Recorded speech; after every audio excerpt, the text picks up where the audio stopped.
Hey everybody, welcome back. This is Hero to my Dark Souls 2 beta footage. I almost forgot what it was that I was staring at on the screen. Brilliant. At the moment, we are in a little cave that used to have some skeletons in it. Fuck yeah, we killed them. And this guy, you would have seen this little clip at the end of the other video, because this is the one that drops us the S stock, and that's when I missed my backstab somehow. And yeah, there we go. He dropped the S stock and I've decided to have a look at it. And unfortunately for the S stock is one of my favorite weapons from both Demon Souls and Dark Souls. The S stock is kind of shit in, at least in Dark Souls 2. It's got a lot more recovery on its attack animations. The rolling attack isn't nearly as instant as it was in Dark Souls, or especially in Demon Souls. The S-Stock two-handed rolling poke in Demon Souls was a little bit overpowered though, so I'm not whining about the fact that the overpoweredness is gone necessarily. I'm whining about the fact that one of my favorite weapons is kind of less awesome than it used to be. Excuse me again. Every time I think I'm okay, every time I think I'm getting away from this cold, it seems to just say, nope, now you sound like you've got the plague. Brilliant. So, we've taken care of a few of these enemies that were just at the rogues that were out on the cliffside, and to the left on this, path up to the left, there is an ambush of three of the rogues, I believe. And on, up the path to the right, there is another ambush of 3 rogues as well. So, I don't remember exactly what was on the path to the left, but I do know that the path to the right will take you closer to the boss. So, that's something to consider if at some point you find yourself looking back to these videos for how to get through a certain point in the finished game. I don't know why the fuck you would, but don't go left, because I don't think left has anything really good in it. And see, I tried to parry there, but I was a little bit too late. Tried to parry again. There we go, 3rd time's a charm. And I didn't even get the riposte. I'm just brilliant at these games. Really, I am. I'm a master. There is no one better than me, especially at the beta. See, yeah, the S-Stock is kinda shit, which is a big shame. I really would have liked it to be a lot better than it is, in the beta at least, but it did have a good run. It was pretty good in Demon Souls, and it was pretty damn good in Dark Souls as well, so I guess it had a good run. Yeah, it had a good run. But going on to why specifically, why'd I come back here? Because I wanted my souls. Because that is a fair amount of souls on the ground right there. Yep, retrieval. That was about 6,000 souls on the ground there. And I thought, hey, I'd like to at least get back to a bonfire or something. Or have them, preferably just not die at all and then spend my souls as I saw fit. But this does not look like a good situation for me. I'm being backed up a narrow corridor with a big weapon that swings horizontally.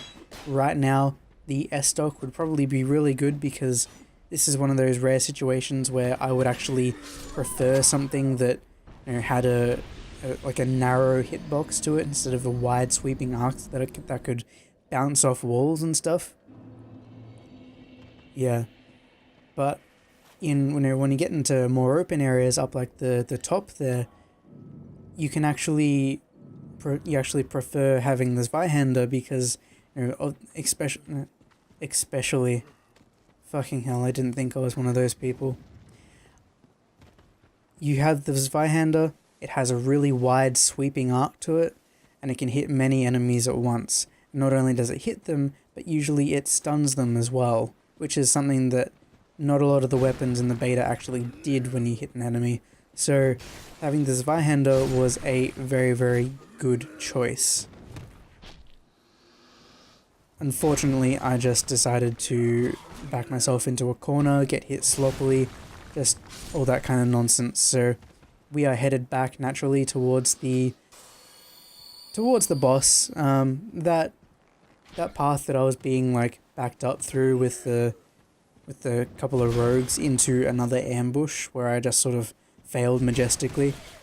That area is kind of where the skeleton lord is, because you get into an area with a waterfall, and just behind the waterfall, the boss fog to the skeleton lord is right there. But we are just making our way back, obviously. I've never picked that up before, but that's aromatic ooze. Now, apparently, it is something very similar to sticky white stuff from Demon Souls. Ejaculation joke. And I didn't actually get to use it. I didn't think to, because I thought, well, hey, I'd prefer not to have to use this at all. You know, and I've only got 2, and it fell again into that like the herb situation. I didn't want to use the items that the game gave me because I didn't know how many items I'd be getting, you know, later on. Like, are these, you know, the 2 of 500 that are hidden in the beta, or are these the 2 of, you know, 2 in the entire beta? Are these the only ones that I'm going to be able to have? Like, should I ration these for the bosses or what? And, you know, even then when I get up to a boss, I'm like, well, I have no guarantee that this is going to be the time that I win, so I guess I won't use, you know, this item just yet. So I got into this whole cycle, as you can probably tell, of just not using items because I couldn't justify it anymore. So this necromancer is giving me a bit of trouble, apparently. And I'm using a few life gems as well, because I haven't handled it very well. I've sort of gone in and tried to take care of the necromancer with like a soul greatsword, but it didn't work out because I think one of the skeletons actually hit me. So what I have to deal with now is essentially 3 very angry skeletons, or 4 angry skeletons, and a necromancer that wants me dead. Luckily, the necromancer doesn't actually chase you, he just stays in one place, it seems.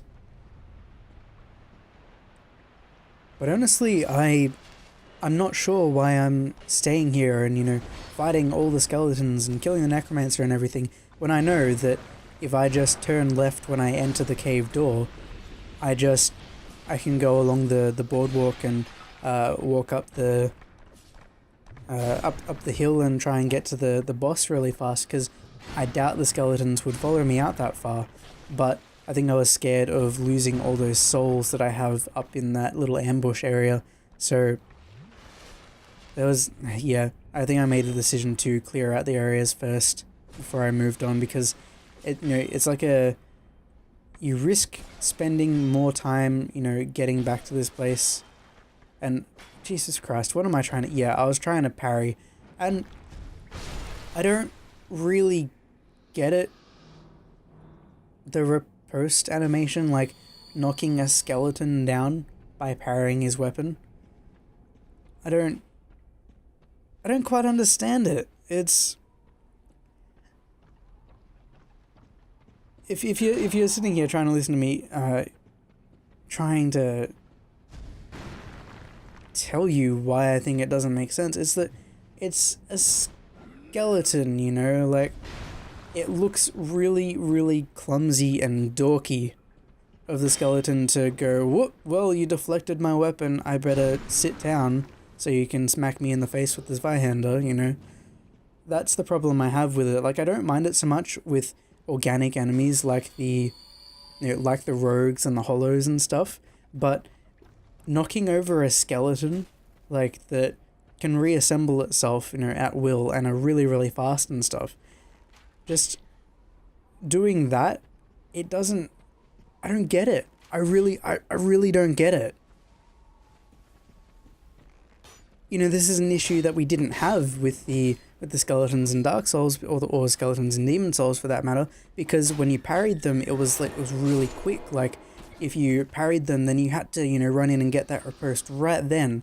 But in Dark Souls 2, it's like you flip the parry and you get it, and they take ages falling to the ground, and then even once they're on the ground, you can't really get the riposte just yet. You have to wait for them to sort of settle into it a bit, and only then can you actually get that, only then can you actually get the full riposte. And it's slow and it's clunky, and honestly, I'm just coming to this revelation right now, I really don't like it. I liked it when the enemies, like when your parry just went off, you heard the sound, it was really sweet, and you just hit the R1 and immediately you get that critical damage. I'm not saying I want the invincibility or anything necessarily, it's just that I would like for you to be able to react quickly instead of going, well, I countered this enemy really, really on time and stuff, now I have to wait to get my reward. It rings wrong. It's like, it's like 3 steps forward, then 1 step back, and then 1 step forward, and then you hit a loading screen. It's really, really frustrating. Now, admittedly, I am handling these enemies absolutely horribly, because I don't blame anyone for looking at people that played the beta, at conventions and stuff, for looking like the comments in the videos, those sorts of things were all like, oh, why is this person even playing it? It looks like they haven't played a day of Dark Souls in his life. Look at my shit. Look at what I'm doing right now. I'm getting hit by arrows, I'm getting clipped all the time, I'm dying. Like, I'm not dying a whole heap, but I'm dying often enough that it's making me look pretty bad. And it's just the fact that, this first playthrough that you have is unique in so many ways, because you don't realize once you go through the game again, or again and again and again and again and again, that maybe you have learned a whole lot more than you think you have. Because going into a new game, I think a lot of it is just not knowing how to handle what you're confronted with. Like, I have no idea. Like, when I went up that hill, I had no idea that there was going to be an ambush there. No idea. I didn't know that there were going to be 3 rogues off to the left of that path either. I didn't know that if you went down the right path instead of going left, that there would be 2 Black Phantom of the, those big butcher-like guys with the huge chatels, those guys. You don't know, and as a result you play very cautiously, you don't know what to do, you don't know how to react to enemies, so you look bad. And I think people are very, very quick to judge, and at one time I was very quick to judge when I looked at people that played the beta, because they didn't seem to be doing well at all. They were summoning phantoms and stuff, and I didn't think it was high class gameplay or anything, so I wondered what it would be like when I played it. And looking back at my footage, I certainly do not look like the best player in the world, I'll tell you that much. So I finally made it a little bit further than I ever have before, and it's a good thing I didn't go backwards, because I recognize this actually from the preview footage that went out for some of the people that played the beta in Japan. I knew that if you went back down that little path there were going to be 2 Black Phantom butcher dudes. That is the fog gate to the Skeleton Lord boss fight. I'm not going to it just yet, because up here I wanted to see, yep, and there's a message on the ground that says shortcut, so I rate it positively, obviously, and I decided to head into here. Now, this is looking like another place where there's more skeletons. Indeed there are. So, oh, and it looks like there's a necromancer as well. And the thing with this area is that you pick up replenishment as well, which is a miracle. I suppose if you're the temple knight, you can actually make use of that. So you have to fight off these skeletons, and obviously since there's a necromancer, there is the ever-present danger of these skeletons coming back to life. So you have to try and find the necromancer as quickly as possible. And my problem when I came in was that I didn't actually see the necromancer, I just got hit by something, so I had to work out like where exactly he was. And do you know where it turns out he is? He's not even connected, like he's on like a little pillar of stone, not even connected to any of the other parts of the cave. So basically this entire area is like, you can't get to the dude because he's on like his own little pedestal over a huge gap. And if you fall into the gap, you die, obviously. And you know, I was just thinking like, how can I take care of this, you know? And I go, I'd like to, so, oh yeah, and I try to shoot a soul arrow, and I actually managed to hit him, I think. And then I realized, holy fuck, it's way too dark in here. I don't have a torch, I don't have a way to light a torch, I don't think, except I think there's a lantern on the wall over there. And I'm trying to free aim and, you know, aim my shots like you would in like one of the first Dark Souls. And it's just, the game's not having it. But I will bring you the epic conclusion of this battle when we get to the next episode, because... Oh, yeah, this is me. Sorry. This is the epic conclusion. I tried to guard when I was two-handing the catalyst, and when you press L1 on the catalyst, it starts to aim. It actually starts to aim. So you've got a crosshair on the catalyst, which is great, because you can now aim soul arrows and stuff, but then, you know, you do stupid shit like that. This is me just going like, holy fuck, you can actually aim with the catalyst? That's really, really weird. Because, you know, bow and arrows were the only things you could, you know, aim with manually before this. Yeah, so we're going to be heading towards that shortcut cave again, trying to get the key to the door to get to the bonfire, and also to, you know, open up just a little bit of a quicker path to the skeleton lords as well. So thank you for watching. As usual, I've gone a little bit over time as usual, and I will see you in the next video.